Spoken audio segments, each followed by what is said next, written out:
We are PCSing from Virginia to Guam, and I'm taking you along for the ride. Let's go. So I wanted to document our PCS to give other military families a glimpse into our process moving overseas. And in this video, I will be covering 4 different aspects. That will be preparing our house, shipping our vehicle or vehicles, shipping our dog, and the actual travel plan. This will also be a 2-part series. So this video will show what we've done so far and what the next steps in our plan are. And then the follow-up video will be after we arrive in Guam, and you'll get to see if we even stuck to the original plan. Because if you're a military family, then you know how it is. Oh, you made a plan? Good, now get ready to change that entire plan. Now, an important part of this is getting an overseas screening completed. So once hard orders are received, the service member has 30 days to get this done, and their dependents get 60 days to get the overseas screening done. Now, there are 2 parts to the overseas screening process. The first is the dental screening, and the second is the medical screening. As we're stationed out in Norfolk, Virginia, our exams took place at the Seawolves Point Medical Center, which is right outside the Norfolk Naval Base. Just as a side note for the dental screening portion, if you don't have somebody to watch your child, in this case we have a toddler, so all was fine with getting her dental screening done, but when it came time for mine, apparently I needed somebody to be there to watch her because she couldn't be in the room with me when they were doing x-rays and a more extensive exam. So that's just something I think you should know. For the medical screening, it definitely involved just kind of compiling all your previous medical records, especially your shots and vaccinations.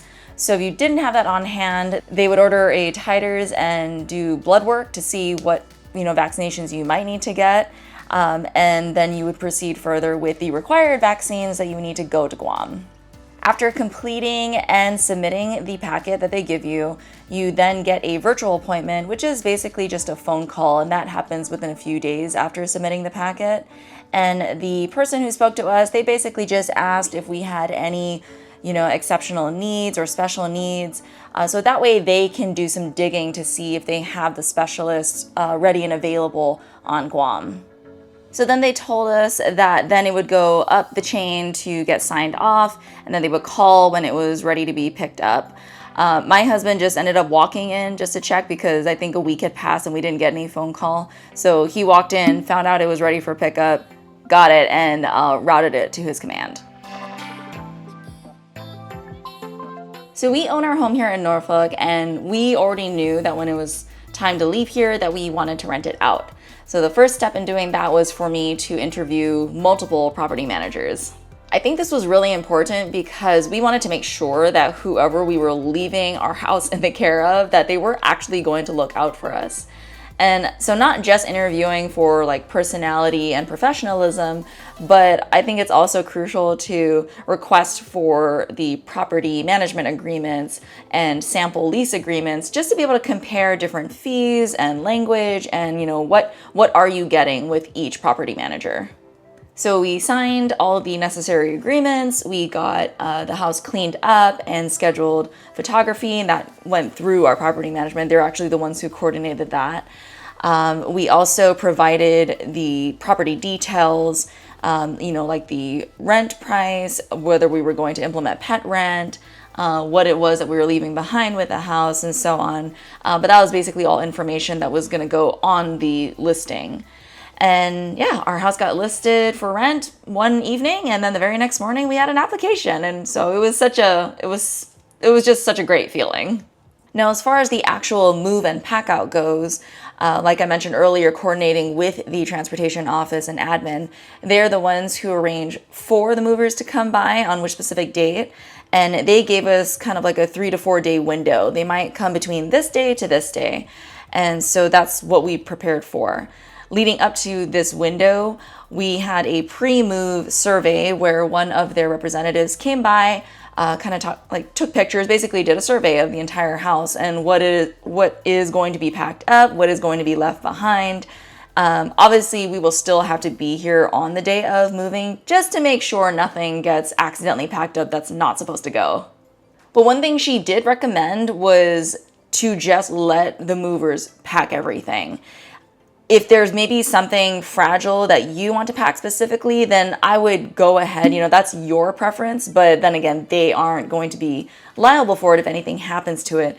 However, if you do start packing things ahead of time before the movers get here, she just recommended you leave the boxes open so that way they can inspect and make sure you're not trying to transport like liquids or cleaning products, anything that's prohibited from being in the move. So next are our cars. Now, the military provides for one vehicle per family to be shipped overseas at no cost to the family. So in order to get this started, we had to create an account with PCSMyPOV.com. The website and process are both very easy to follow. There are a number of forms that you would need to sign, scan, and proceed further with uploading them to the system if you wanted to do the fast pass. Basically, this kind of just puts you a leg ahead during your scheduled appointment so that you're not waiting there too long. Once you request your desired appointment date and time, then one of their customer service reps will review your info, the documents you have uploaded so far, and then confirm your appointment. My confirmation email came with a link to their virtual briefing. And I thought this was really great because I know sometimes reading through, so much can get overwhelming at times, but they had, like a live Q&A so that you could attend and ask any questions that you maybe weren't sure of or any items on the website that weren't very clear to you. That was a great opportunity to get clarification on that. Before actually dropping off your vehicle during your appointment, you had to make sure that the interior and exterior are nice and clean. They also provide guidelines for that. We hired Detail Geeks, which is a mobile cleaning service. So that was, one less thing we had to worry about. They just came straight to the house. We pulled the car out of the garage. They went at it and yeah, my baby was squeaky clean. Then it was time to drop off the car to the Norfolk VPC, or the Vehicle Processing Center. And here's a helpful tip: make sure that your car meets all the guidelines or all the requirements for drop off. One in particular that kind of held us up was, or the gas was not below a fourth of the tank. So I had to kind of drive around a bit just to burn off that gas. It took me a while, but I mean, the upside of that is to know that, hey, my car is very gas efficient. But once it was all good, they conducted their inspection, gave the final approval, and they took my baby away. Now, are we going to ship the second car? Because we have two. We have mine and my husband's. And after doing some more research, he just looking at the pricing or the cost that it would take to ship his vehicle as well, it was looking at around maybe at a minimum of $5,000, like $5,300, I think is what I saw. So he, believes that he could kind of get more for it if he just sold it and then just buy another car in Guam. But I don't know, we'll see. As he always says, prepare for the worst, hope for the best. If you are also PCSing to Guam and you're interested in either renting or buying a home there, I have some fantastic realtor partners on Guam as well. So you can email me at theislandunicorn@gmail.com. I'll just kind of get an idea of what your timeline is, what your goals are when you get to the island, and then I will get you connected with somebody who I think would be a great fit for you. Okay, now let's move on to shipping a pet to Guam. Now to start off, let me just say this was the most tedious part of this whole process so far. So the Department of Agriculture requires a 120-day quarantine for your pet once they get to Guam. But there are some loopholes around that if you wanted to shorten that time and then have them just do home quarantine instead of staying at the facility the whole 120 days. Which is obviously what we want to do because, our dog is like family. And so we didn't want him staying in the facility that long. Just for some guidelines, there are two entities that you will be coordinating with. And the first is the Department of Agriculture on Guam, and then the quarantine facility of your choice. So let's just go through the list of documents that are going to be required from both. The first is proof of microchip, along with their FAVN test results. 2 rabies certificates per pet. You need to make a copy of the current and prior rabies certificate and make sure that both copies have the vet license number and signatures.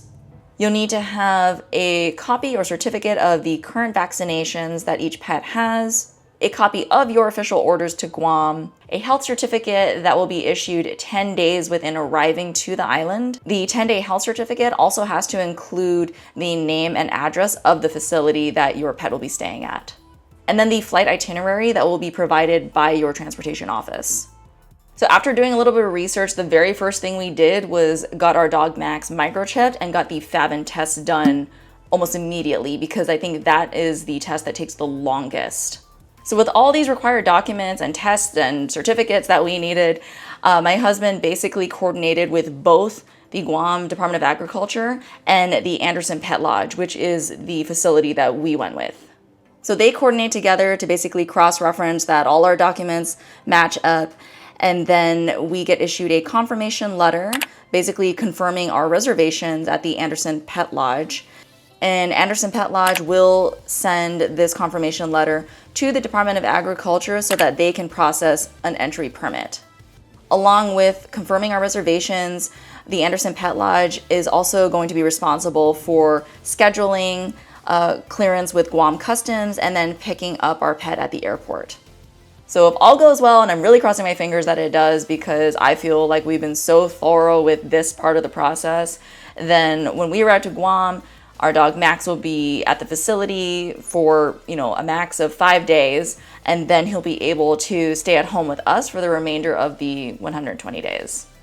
Obviously, this process is no easy feat, so I just want to give a quick shout out to Rise Superfoods, which is something that has actually been keeping me very sane through all of this.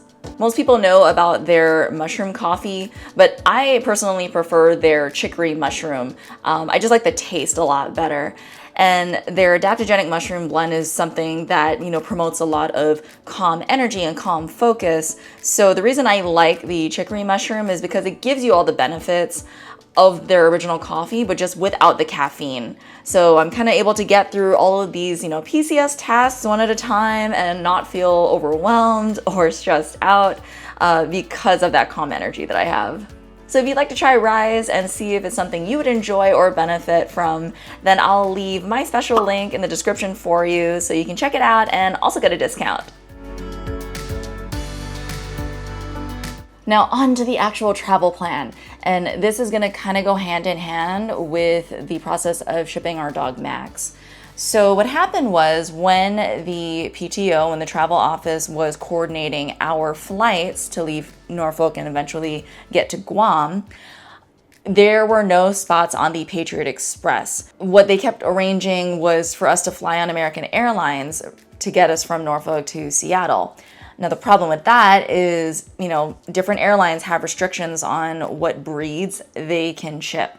And American Airlines does not ship any type of pit bull line. So unfortunately, Max falls in that category. So what we have decided is to do a road trip. Yes, we are going to drive from Norfolk to Seattle. And I'm actually really excited about this because during the whole 4 years that we've been out here, we never really got the opportunity to do a road trip, like a family road trip.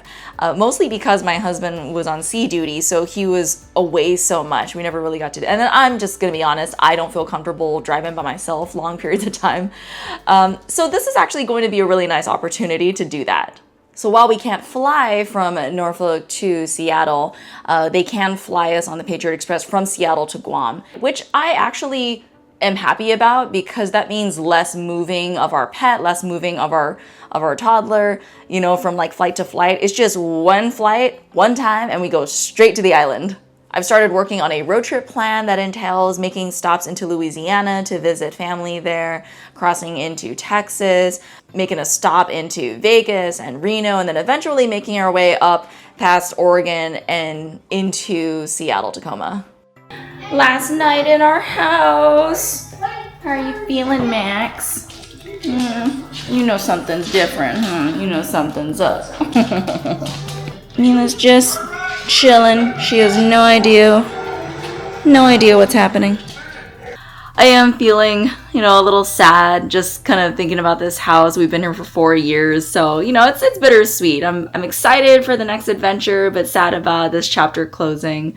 But all in all, I will say that I think what has made, this first part of the whole process a lot less stressful is splitting up the tasks, like splitting up the work of preparation. So really my husband took on, everything having to do with, shipping our dog Max, repairs and, cosmetic fix-ups around the house, making sure that the house is all good to go, handling utilities.